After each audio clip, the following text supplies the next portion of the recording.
Assalamualaikum warahmatullahi wabarakatuh. Salam sejahtera untuk kita semua.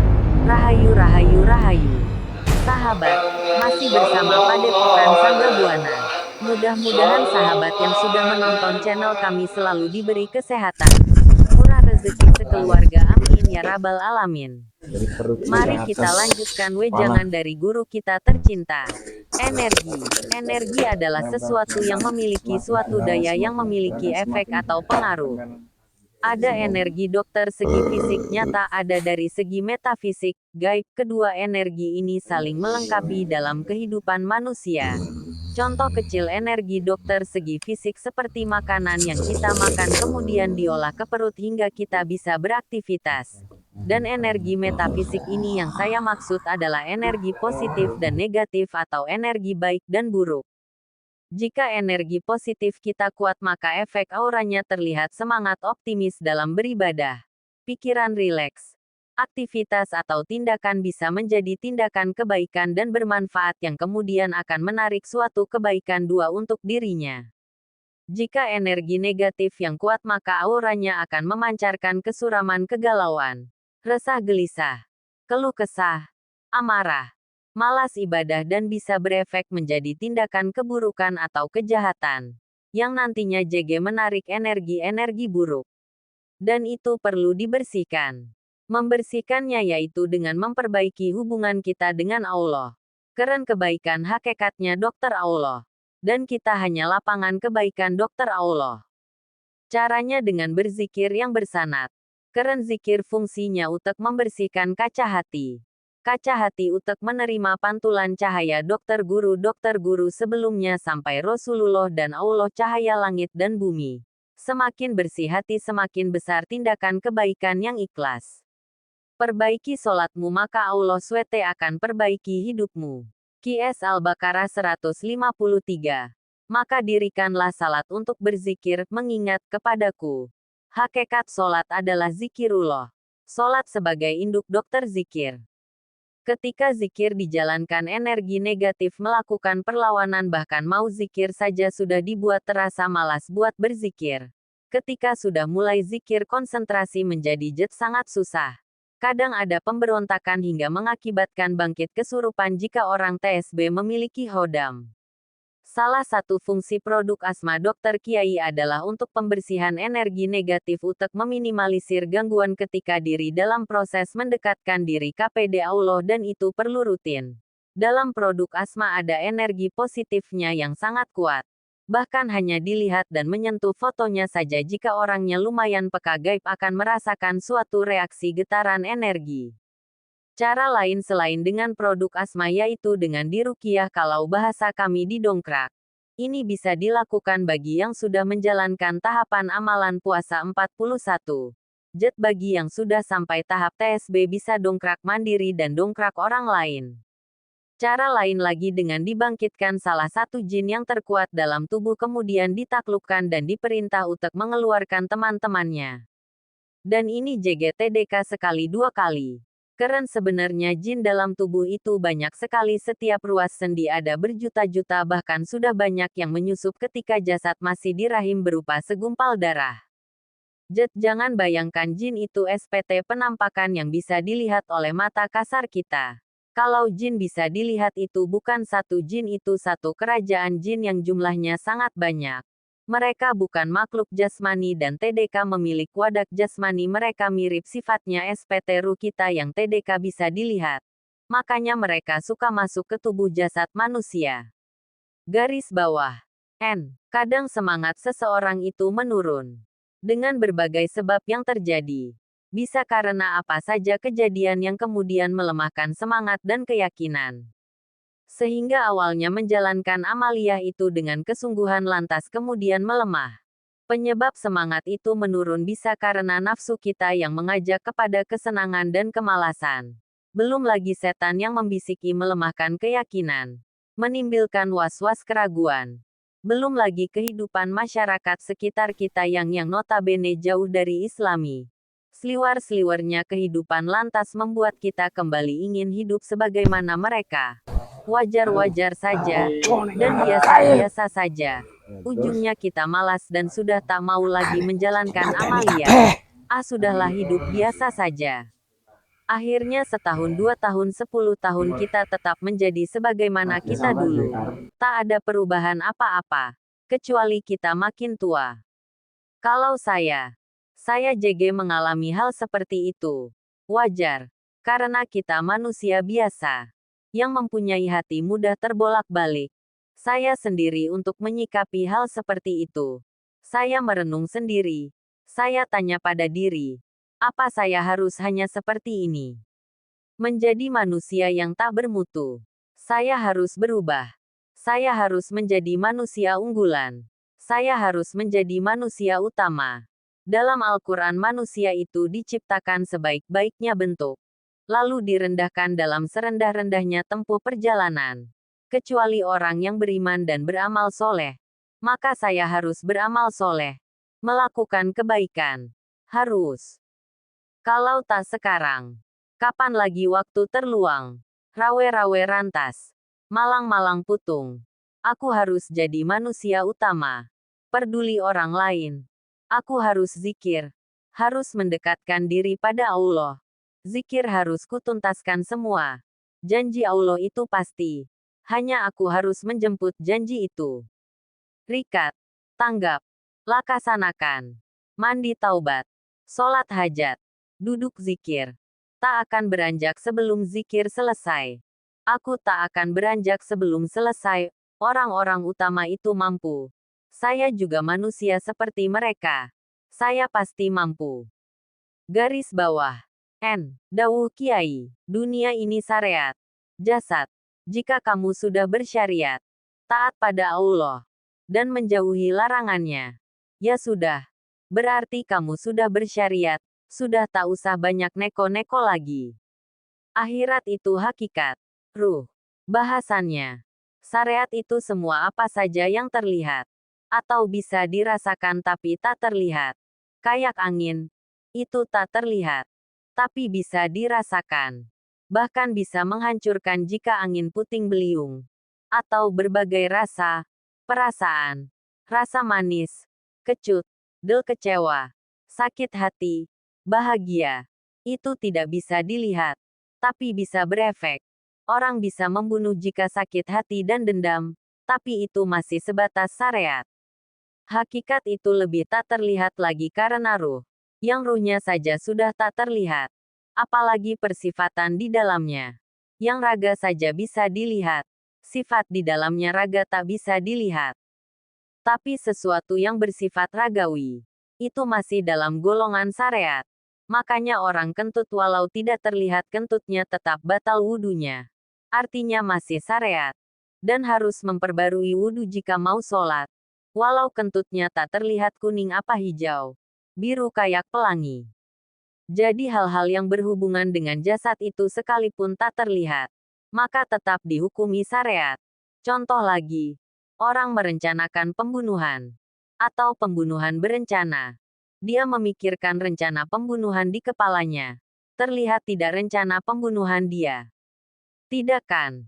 Tapi nanti jika dia sudah membunuh lalu dijatuhi hukuman. Maka pembunuhannya dikategorikan pembunuhan berencana.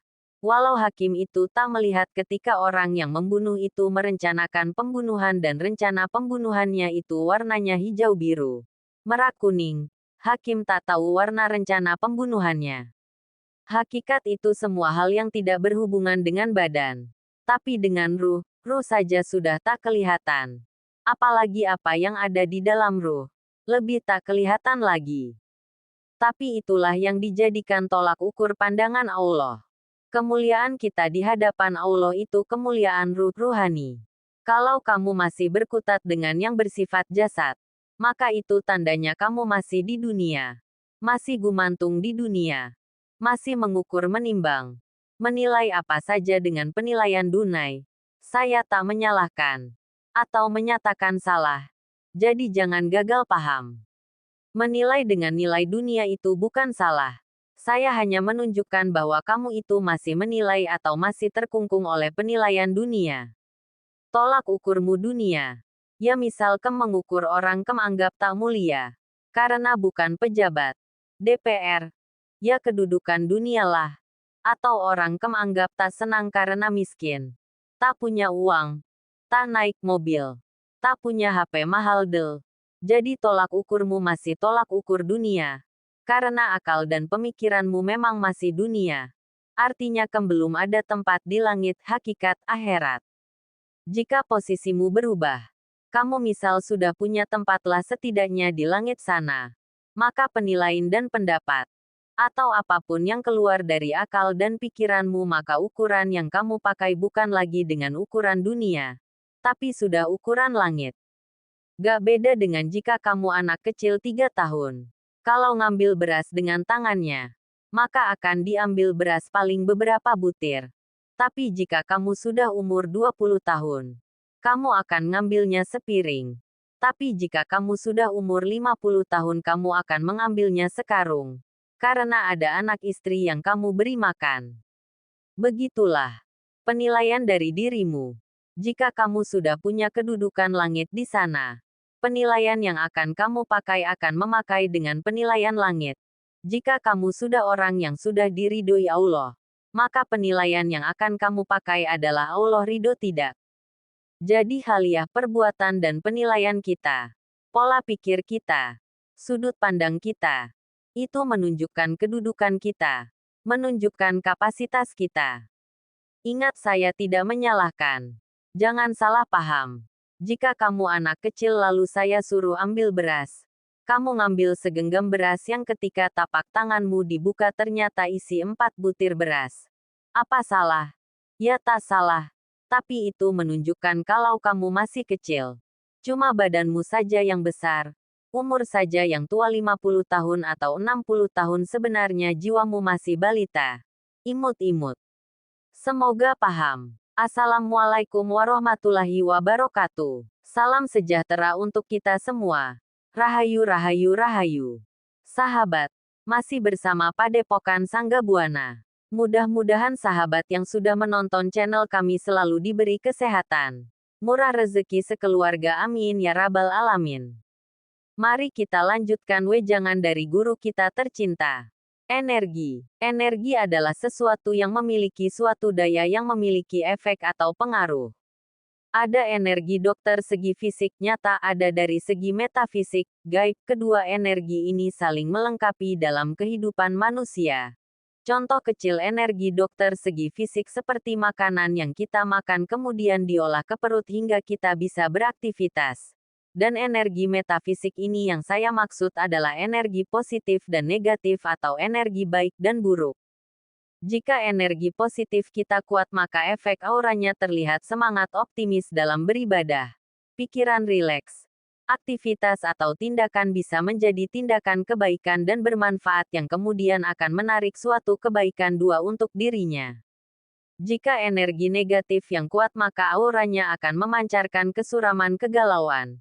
Resah gelisah, keluh kesah, amarah, malas ibadah dan bisa berefek menjadi tindakan keburukan atau kejahatan, yang nantinya juga menarik energi-energi buruk. Dan itu perlu dibersihkan.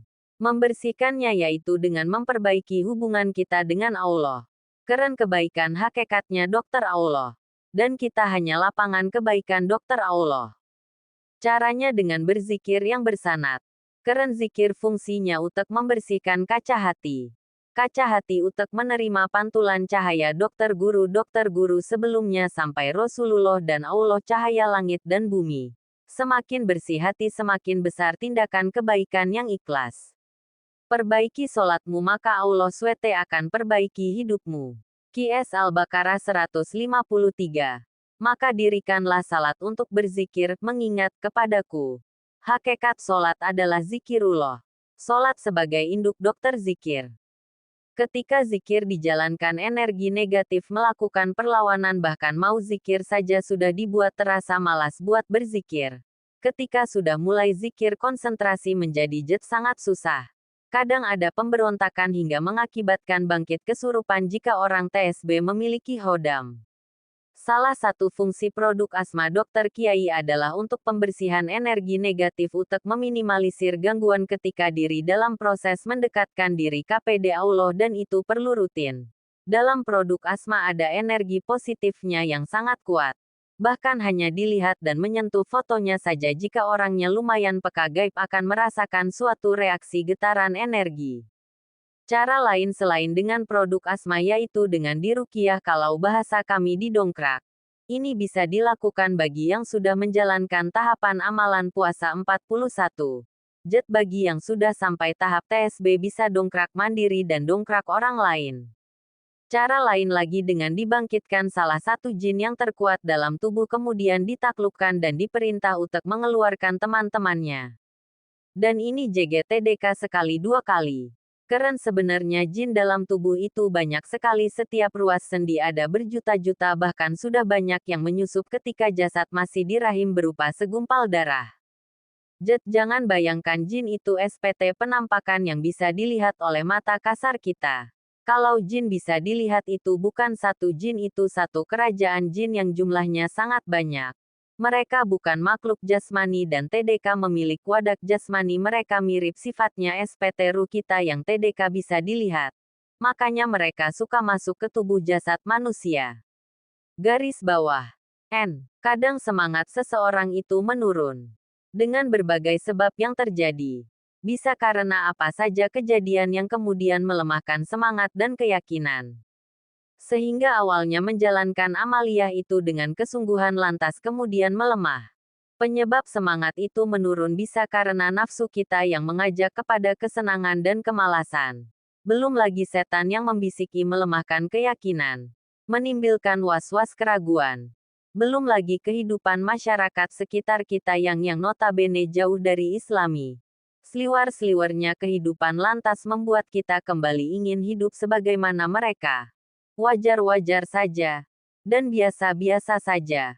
Ujungnya kita malas dan sudah tak mau lagi menjalankan amalia. Sudahlah hidup biasa saja. Akhirnya setahun 2 tahun 10 tahun kita tetap menjadi sebagaimana kita dulu. Tak ada perubahan apa-apa. Kecuali kita makin tua. Kalau saya JG mengalami hal seperti itu. Wajar. Karena kita manusia biasa. Yang mempunyai hati mudah terbolak-balik. Saya sendiri untuk menyikapi hal seperti itu. Saya merenung sendiri. Saya tanya pada diri. Apa saya harus hanya seperti ini? Menjadi manusia yang tak bermutu. Saya harus berubah. Saya harus menjadi manusia unggulan. Saya harus menjadi manusia utama. Dalam Al-Quran manusia itu diciptakan sebaik-baiknya bentuk. Lalu direndahkan dalam serendah-rendahnya tempuh perjalanan. Kecuali orang yang beriman dan beramal soleh. Maka saya harus beramal soleh. Melakukan kebaikan. Harus. Kalau tak sekarang. Kapan lagi waktu terluang? Rawe-rawe rantas. Malang-malang putung. Aku harus jadi manusia utama. Peduli orang lain. Aku harus zikir. Harus mendekatkan diri pada Allah. Zikir harus kutuntaskan semua. Janji Allah itu pasti. Hanya aku harus menjemput janji itu. Rikat. Tanggap. Laksanakan. Mandi taubat. Sholat hajat. Duduk zikir. Tak akan beranjak sebelum zikir selesai. Aku tak akan beranjak sebelum selesai. Orang-orang utama itu mampu. Saya juga manusia seperti mereka. Saya pasti mampu. Garis bawah. N. Dawuh Kiai. Dunia ini syariat. Jasad. Jika kamu sudah bersyariat. Taat pada Allah. Dan menjauhi larangannya. Ya sudah. Berarti kamu sudah bersyariat. Sudah tak usah banyak neko-neko lagi. Akhirat itu hakikat. Ruh. Bahasannya. Syariat itu semua apa saja yang terlihat. Atau bisa dirasakan tapi tak terlihat. Kayak angin. Itu tak terlihat. Tapi bisa dirasakan. Bahkan bisa menghancurkan jika angin puting beliung. Atau berbagai rasa. Perasaan. Rasa manis. Kecut. Kecewa. Sakit hati. Bahagia. Itu tidak bisa dilihat. Tapi bisa berefek. Orang bisa membunuh jika sakit hati dan dendam. Tapi itu masih sebatas syariat. Hakikat itu lebih tak terlihat lagi karena ruh. Yang ruhnya saja sudah tak terlihat. Apalagi persifatan di dalamnya. Yang raga saja bisa dilihat. Sifat di dalamnya raga tak bisa dilihat. Tapi sesuatu yang bersifat ragawi, itu masih dalam golongan syariat.